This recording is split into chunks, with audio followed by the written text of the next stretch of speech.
Hey runners, happy New Year's Eve, December 31st, 2021. Hope you guys are doing safe and enjoying the last day of 2021 and also looking forward to what 2022 has in store for all of us. I know it's been still a little bit crazy times for everyone as we're still in the pandemic and new cases rising. For those of you who are new to the channel, I live in Phoenix, Arizona, and it's been a little crazy. Our virus with COVID has been going up. We're one of the states with the higher numbers, and yeah, it's just with Omicron. We're trying to stay safe out there, wearing our masks when we're you know out in public, going to the grocery stores and such. But yeah, it's just it's crazy times. But I hope all of you are doing well and enjoying the last day of 2021. Here in Phoenix, it's pretty gloomy. The last week it's been colder than usual. We do get chilly here in Phoenix. I mean, we do get some freezing temperatures, not a lot. We might get, I don't know, a week or so. But 40s are definitely a norm in the wintertime, and upper 30s and some freezing.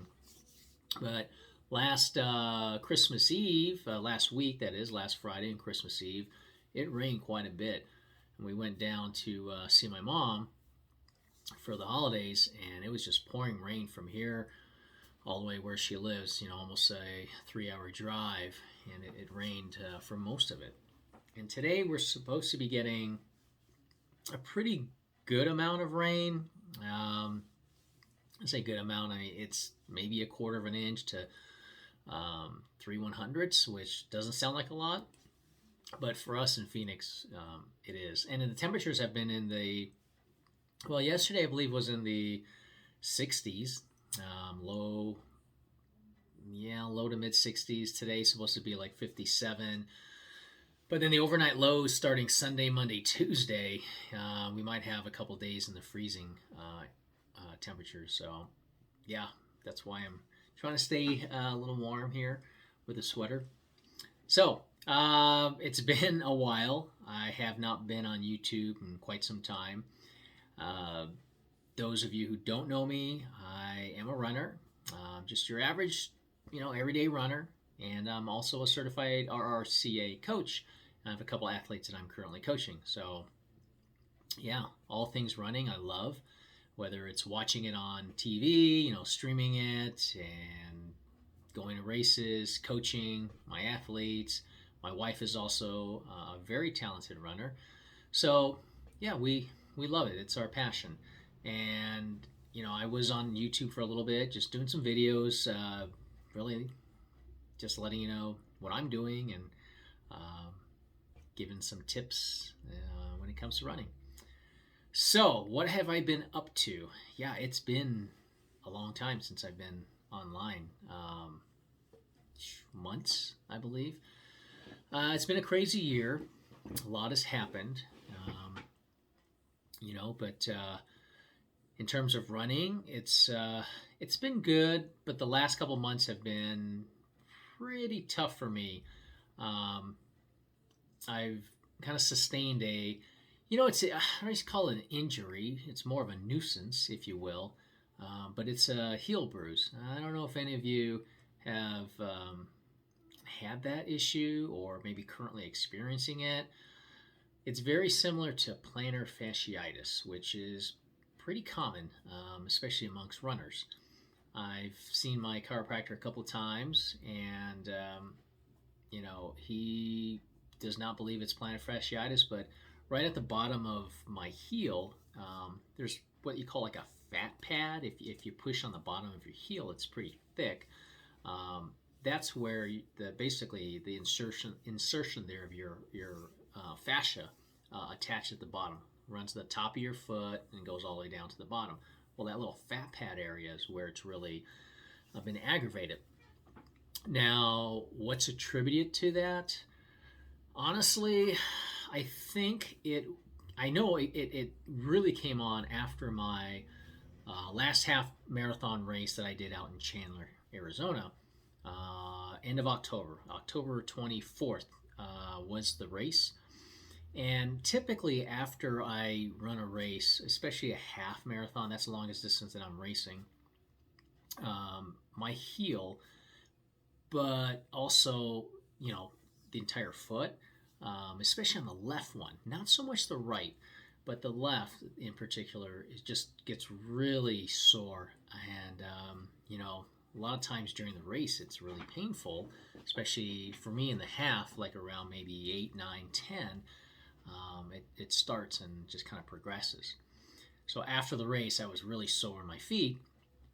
And, I usually take several days off of running after a half. And I believe I ran again on Thursday. So, that was like 3 or 4 days that I rested. And my foot really didn't bother me. It was sore for a day or two, but then it was fine. But then, like a week after the race, which was basically like the Halloween or the 1st November, it was really sore, but more so on the right foot than the left, which was ironic. So maybe I was affecting my gait when I was racing. And I also ran in the Endorphin Pros, the version 1. I ran it a couple times in training. I did a race in a 10K, and it didn't really bother me. But I typically am a heel striker, which I've been working on to try to be more midfoot strike. And maybe that's what it was, but I didn't think those, carbon plated shoes really did that much damage, I guess you could say, because typically, at least on the Sauconys, they have like that kind of like roll on the shoe design. So you're supposed to be more efficient in these carbon plated shoes, and they're lighter. I ran a great race. I negative split. It was a great race all around, but I think just the impact,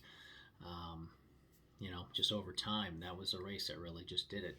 And so for the last 2 months, really, exactly, I've been limited in running. I've averaged about 3 days a week. Maybe a couple weeks I've done 4 days a week, but my average miles have really been like 15 to 18 miles. And I was scheduled to do a half marathon the middle of January here in Phoenix, the Arizona Rock and Roll. But I've decided a while back that I'm going to downgrade or drop down to the 10K. 10K is still a great distance. I just think that, one, I haven't been training enough, and two, it would just, not be smart for me to try to tackle the half marathon with this foot pain. The 10K might give me some troubles, but at least, that's almost 7 miles less that I've got to run or racing. So I have done, let's see, since my October half marathon, I did a turkey trot. My foot was a little bit sore for a day or so after, but, during the race, it wasn't that bad. And I did a 5K, let's see, that was December 11th. And as I'm looking here on the computer, it was, December 11th, the Here Comes Santa 5K. And I'll go over my races I did for the year, but that was actually a better race than I expected. So, yeah, that's kind of where I'm at right now. I probably put on 2-3 pounds. I haven't been doing as much. I'm, starting to head out to the gym and do some workouts there, get on the elliptical, which I don't particularly enjoy, but it is non-impact, so that is good. Yeah. So as far as races are concerned, this year I believe it was 7 races. 1, 2, 3, 4, 5, 6. Yep, 7 races. And really, I've done a race every month: June, July, August, September, October, November, and December. Really nothing in the first part of the year, just because of COVID was still, kind of running rampant. All the races were either canceled or postponed. So I didn't I didn't do any races, and so my first race was in June, and I've done five Ks, one half, and one 10K, and for the most part they've been pretty decent races. Uh, my last 5K, which was earlier this month, a few weeks ago on the 11th, that was actually my faster 5K out of all the 5Ks I've done this year. It was 24:52, so like an 8-minute pace. But I didn't run that race like I wanted to. I got a little slower every mile, and my foot was a little bit sore. It was chilly that morning too. I believe it was like, I want to say it was in the upper, maybe 37 degrees, 35 possibly. I mean, it was cold. I had sleeves on, short sleeve with sleeves, and gloves. But a beautiful morning aside from that. And that's the last race that I've done with the holidays here. I did a half marathon, like I said, October 24th, and then I did a 10K down in Tucson back in September 19th, and that was a really good race. That was actually a tune-up for my half marathon, which would be a month later. And I did that 10K in 52:09, which was an 8:24 pace. That was a very challenging and tough race because it had quite a few hills, some rolling hills in it. But I ran that one really well. So it was a confidence booster for me heading into that half marathon about 4 weeks later. So, what am I looking forward to in the new year in terms of running? It's really dealing with my foot. I can run 3 days a week. Maybe I'll go 2 days a week and then I'll take a day off or two and then run again.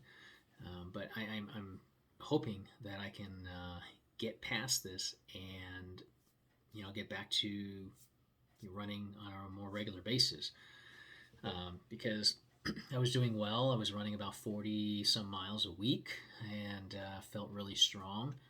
And just it's a bump in the road. It really is. I know there's others out there with far worse injuries, where they can't run for months, if not a year or longer. So I'm definitely thankful that it isn't as serious as it could be. But at the same time, it's frustrating. Um, you know, it's so nice here in Phoenix, really from early mid October all the way to like April, late April. So we still have definitely some months where it's really cool weather to get outside and enjoy. So I'm, remaining positive. I love to stay active. In fact, I challenged some of my friends and my wife to do a push-up challenge for the month of December. It's just pick a number that's challenging for you and do it every day for 31 days. And yeah, that's what we've done. I believe I started with 75 a day, not all at once necessarily. I might do like 40, take a break. In the early beginnings, I was doing about 40, 45, and then in the afternoon I'd finish up. But after a week or so, I basically just would get up in the morning and do all my push-ups, in the morning. So I just want to get it done. I started at 75, and I went up to like, was it 80? I'm looking at my calendar. 75. Then I went to 100. Yeah, and then 105, 110, and then that's where today, the 31st, I finished with 110. So, I don't know if I noticed any difference. It hasn't been easier, to be honest with you, but it's been something to shoot for every day. And my wife has also been doing push-ups, not as many, but she is doing quite a bit. I think she got up to 90 here this last week, which is impressive. And they're full-blown push-ups, not the ones on your knees or anything, but yeah, so very impressive. That was our challenge for December. So, But next year, 2022, when it comes to resolutions, I used to do resolutions many years ago. It's probably been 15, 20 years ago. Um, to me, they're more of a novelty than anything else. Not to say if you've got resolutions, that's great. But I just, for me, I like to see what I can do to improve upon last year. And there's something new that I want to take on. That I can, whether you call it a resolution or just a goal setting for the new year. That's the way I approach it. So I want to get healthier first and foremost, and be able to run. The long distance I run is half marathon, so I'd like to do a half marathon again sometime this year, and improve upon my time, which I did 1:53:59, not a PR, but that was a very strong race. So if I can run under that'd be great, and to be a better runner overall, improve my times on the 5K and also the 10K, which I do have two 10Ks coming up. This one here in about 2 weeks or so, and then another one in February. So it'll be good. I used to really, well, I did 10Ks back in the 90s. Not to date myself, but back in the early mid 90s, 10Ks were more prevalent than 5Ks. And I used to do not a ton of those, but I did a couple 10Ks, and enjoyed it. But then kind of later on down the road, I always saw 10Ks as it became a harder run or a harder race for me than a half marathon, which sounds strange, right? It's like half the distance, well, less than half the distance, but I don't know, just because of the pace. You still got to run it fast, not as fast as the half, but it's closer to that 5K feel. And to do that for another 3 miles is hard. But I've had some good 10K races in the last couple of years, so that's encouraging. I don't have a particular goal in mind for this next one here in January or in February, just because, like I said, I'm kind of battling through some heel bruises. I just want to have a good race, good effort out there, and not be in as much pain. But yeah, that and just be healthy overall. That's really most important. Strength training. That is also an area that I want to focus on, which go hand in hand, right, with being healthier. If you're strength training, you're helping to reduce injuries. And I didn't do as much, especially the latter half of my half marathon training. Although I had a really strong race, I probably would have possibly been able to run a little quicker, if I had a little more strength in the legs, if not, just help prevent maybe some of the injuries. So we have a membership at the gym that we've had for a long time, and recently I've been going more so, doing that, and really trying to do that a couple times a week. So that's my goal here for the new year, is to stick with that program. Yeah, that's it. Looking forward to 2022, and hope you guys are doing well out there. I'd be interested to hear in the comments down below what your plans are and any goals that you have for 2022. And if there's any PRs that you're looking to set, or a new distance you're looking to race, or maybe it's just your first run that you're looking to get out there if you're a new runner. Just set some attainable goals. Maybe some goals that are just a little bit further out there. That's a stretch, but something that you can shoot for. But then have the bulk of your goals, something that's really attainable, that is going to keep you engaged. I think that's key and vital. And be safe out there if you're out celebrating for the New Year's. We are going to be indoors. We're pretty much homebodies. We get to bed early, but we love to get up early and get our runs in. Plus, it's going to be kind of a crappy day all around. It's supposed to rain. So we'll probably, watch some of the New Year's Eve specials on TV. And Nick Willis, if you're not familiar with him, he's a professional athlete. I believe he's like 42 or so, in the early 40s, maybe even 44. I'm not sure. But he's trying to go for his 20th sub 4 minute mile, which when you think about it, that's incredible. Sub 5 is incredible, but a sub 4 to do that for 19 straight years and then going for 20. He's going to do that at midnight, so that it counts as 2022 since he's already done it for 2021. Originally, Tracksmith was going to be basically holding the race. I'm not sure where it's at. It might be on the East Coast. But with the pandemic, they canceled it. They also had like a citizens race as well. So there are going to be, a lot of people out there doing your citizens race and then watching Nick Willis shoot for that sub 4 minute goal. My understanding is he will still do it at an undisclosed location with some of his rabbits to help pace. And I think he'll get it. I don't think it's going to be, anything like a 350, but it'll be close, maybe 357, 358. But I'm confident that he'll definitely hit it. So, yeah, I can't wait to find out in the morning if he does. So that's it. Thanks for watching. If you have not subscribed to this channel, please do so down on the bottom. And look forward to speaking with you more in the new year. Be safe, everyone. Take care. Bye now.